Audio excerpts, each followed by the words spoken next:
Well, to the Chairman Rajya Sabha, Honorable Prime Minister.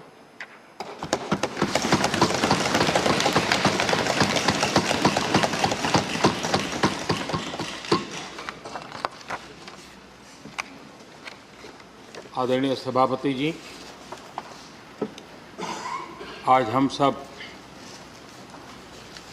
सदन के सभापति और देश के उपराष्ट्रपति आदरणीय श्री वेंकैया नायडू जी को उनके कार्यकाल की समाप्ति के लिए उपस्थित हुए हैं।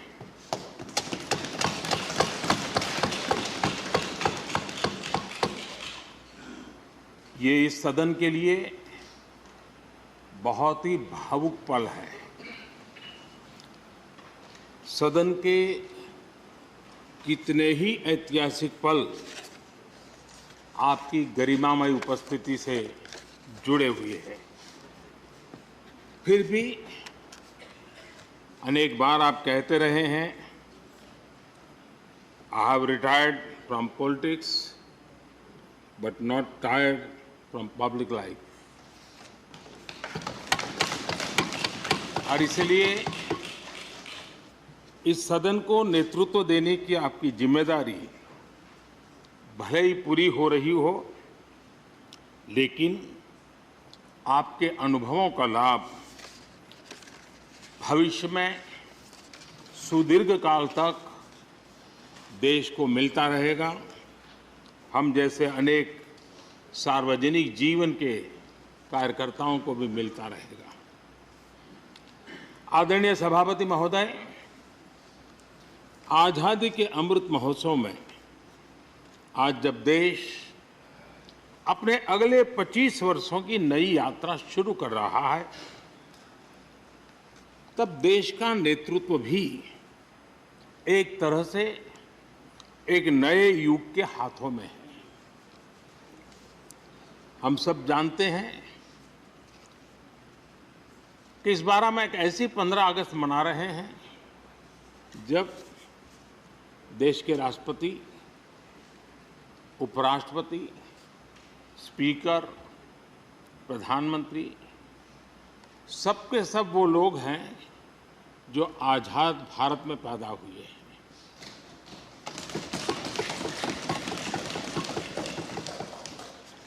और सबके सब बहुत ही साधारण पृष्ठभूमि से आते हैं। मैं समझता हूं उसका अपना एक सांकेतिक महत्व है, साथ में देश के नए युग का एक प्रतीक भी है। आदरणीय सभापति महोदय, आप तो देश के एक ऐसे उपराष्ट्रपति हैं जिसने अपनी सभी भूमिकाओं में हमेशा युवाओं के लिए काम किया है। आपने सदन में भी हमेशा युवा सांसदों को आगे बढ़ाया, उन्हें प्रोत्साहन दिया। आप लगातार युवाओं के संवाद के लिए यूनिवर्सिटीज और इंस्टीट्यूशंस लगातार जाते रहे हैं। नई पीढ़ी के साथ आपका एक निरंतर कनेक्ट बना हुआ है और युवाओं को आपका मार्गदर्शन भी मिला है और युवा भी आपको मिलने के लिए हमेशा उत्सुक रहे हैं। इन सभी संस्थानों में आपकी लोकप्रियता भी बहुत रही है। मुझे बताया गया कि वाइस प्रेसिडेंट के रूप में आपने सदन के बाहर जो भाषण दिए, उनमें करीब 25% युवाओं के बीच में रहे हैं। ये भी अपने आप में एक बहुत बड़ी बात है। आदरणीय सभापति महोदय, व्यक्तिगत रूप से मेरा यह सौभाग्य रहा है कि मैंने बड़े निकट से आपको अलग अलग भूमिकाओं में देखा है। बहुत सारी आपकी भूमिका ऐसी भी रही जिसमें आपके साथ कंधे से कंधा मिलाकर कार्य करने का भी मुझे सौभाग्य मिला है। पार्टी कार्यकर्ता के रूप में आपकी वैचारिक प्रतिबद्धता रही हो, एक विधायक के रूप में आपका कामकाज हो, सांसद के रूप में सदन में आपकी सक्रियता हो, भारतीय जनता पार्टी के अध्यक्ष के रूप में आपका सांगठनिक कौशल्य और लीडरशिप की बात हो, कैबिनेट मंत्री के रूप में आपकी मेहनत, नवाचार का आपका प्रयास और उससे प्राप्त सफलताएं देश के लिए बहुत उपकारक रही है, या फिर उपराष्ट्रपति और सदन में के सभापति के रूप में आपकी गरिमा और आपकी निष्ठा।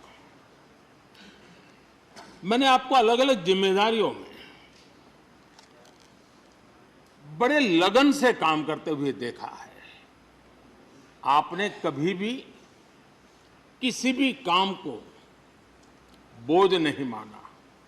आपने हर काम में नए प्राण फूंकने का प्रयास किया है।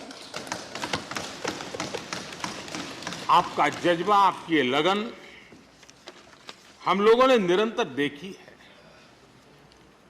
मैं इस सदन के जरिए प्रत्येक माननीय सांसद और देश के हर युवा से कहना चाहूंगा कि वो समाज, देश और लोकतंत्र के बारे में आपसे बहुत कुछ सीख सकते हैं।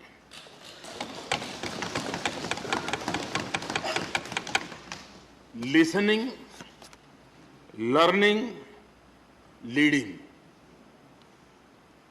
कनेक्टिंग, कम्युनिकेटिंग, चेंजिंग और रिफ्लेक्टिंग, रिकनेक्टिंग जैसी किताबें आपके बारे में बहुत कुछ बताती हैं। आपके ये अनुभव हमारे युवाओं को गाइड करेंगे और लोकतंत्र को मजबूत करेंगे। आदरणीय राष्ट्रपति महोदय, आपकी किताबों का जिक्र मैंने इसलिए किया क्योंकि उनके टाइटल में आपकी वो शब्द प्रतिभा झलकती है जिसके लिए आप जाने जाते हैं। आपके वन लाइनर्स, बीट लाइनर्स होते हैं और विन लाइनर्स भी होते हैं।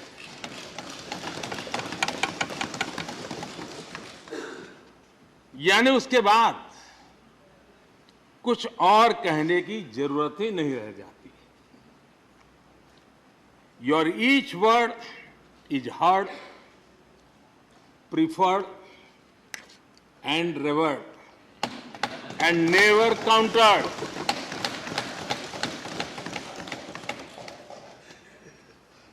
कैसे कोई अपनी भाषा की ताकत के रूप में और सहजता से इस सामर्थ्य के लिए जाना जाए और उस कौशल से स्थितियों को दिशा मोड़ने का सामर्थ्य रखे। सचमुच में आपके इस सामर्थ्य को मैं बधाई देता हूं। साथियों, हम जो भी कहते हैं वो महत्वपूर्ण तो होता ही है, लेकिन जिस तरीके से कहते हैं उसकी अहमियत ज्यादा होती है।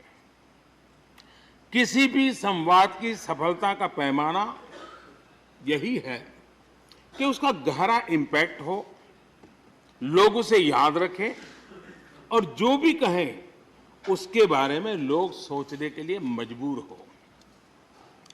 अभिव्यक्ति की इस कला में वेंकैया जी की दक्षता, उस बात से हम सदन में भी और सदन के बाहर देश के सभी लोग भली भांति परिचित हैं।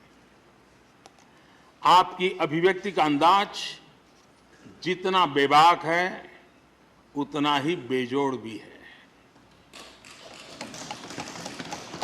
आपकी बातों में गहराई भी होती है, गंभीरता भी होती है, वाणी में बीट भी होता है और वेट भी होता है,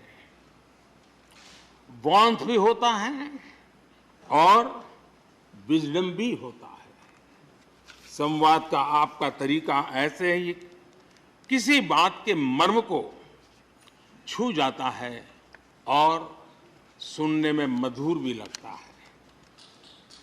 आदरणीय सभापति महोदय, आपने दक्षिण में छात्र राजनीति करते हुए अपना राजनीतिक सफर शुरू किया था। तब लोग कहते थे कि जिस विचारधारा से आप जुड़े थे उसका और उस पार्टी का निकट भविष्य में तो दक्षिण में कोई सामर्थ्य नजर नहीं आता है, लेकिन आप एक सामान्य विद्यार्थी कार्यकर्ता से यात्रा शुरू करके और दक्षिण भारत से आते हुए उस पार्टी के राष्ट्रीय अध्यक्ष के शीर्ष पद तक पहुंचे। ये आपकी एक अविरत विचार निष्ठा, कर्तव्य निष्ठा और कर्म के प्रति समर्पण भाव का प्रतीक है। अगर हमारे पास देश के लिए भावनाएं हो, बात कहने की कला हो, भाषाई विविधता में आस्था हो, तो भाषा क्षेत्र हमारे लिए कभी भी दीवार नहीं बनती हैं। ये आपने सिद्ध किया है।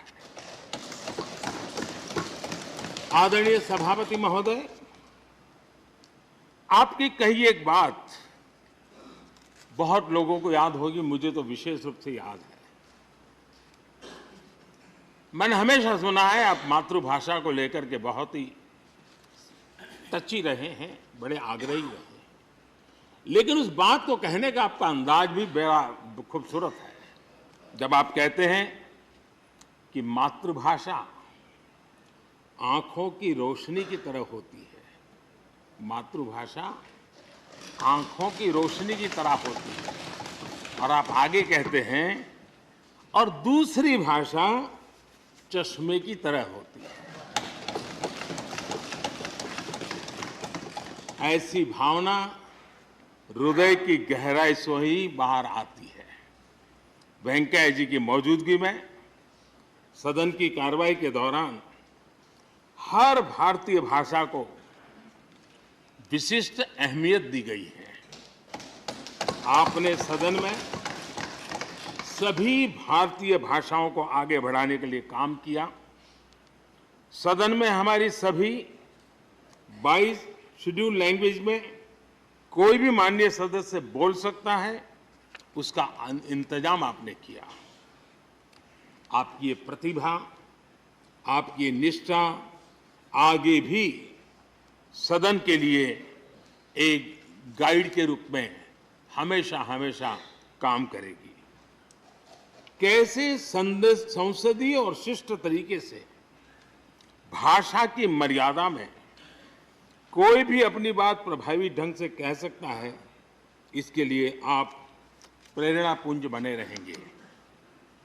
आदरणीय सभापति महोदय, आपकी नेतृत्व क्षमता, आपके अनुशासन ने इस सदन की प्रतिबद्धता और प्रोडक्टिविटी को नई ऊंचाई दी है।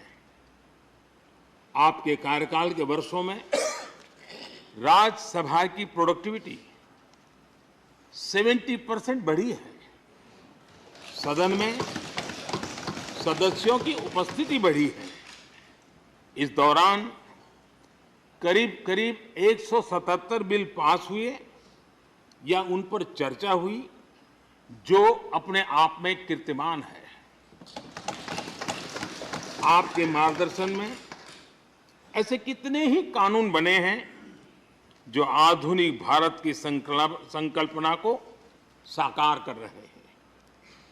आपने कितने ही ऐसे निर्णय लिए हैं जो अपर हाउस की अपवर्ड जर्नी के लिए याद किए जाएंगे।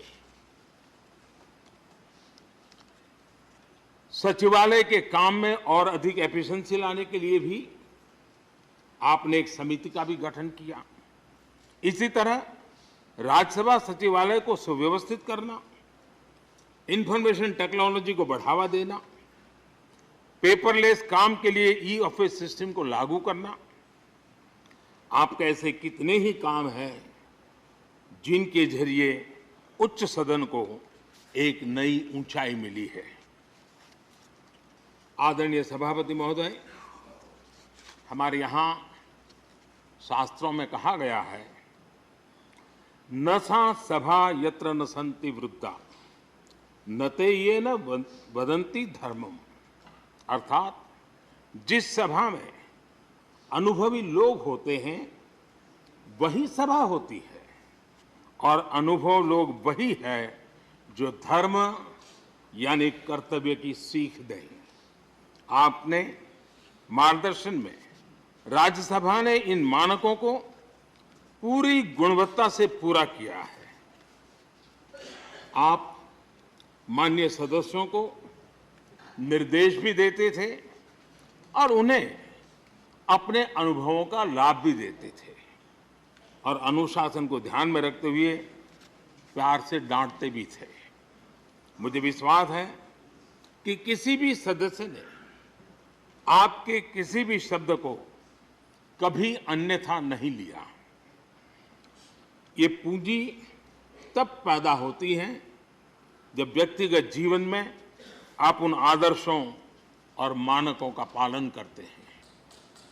आपने हमेशा इस बात पर बल दिया कि संसद में व्यवधान एक सीमा के बाद सदन की अवमानना के बराबर होता है।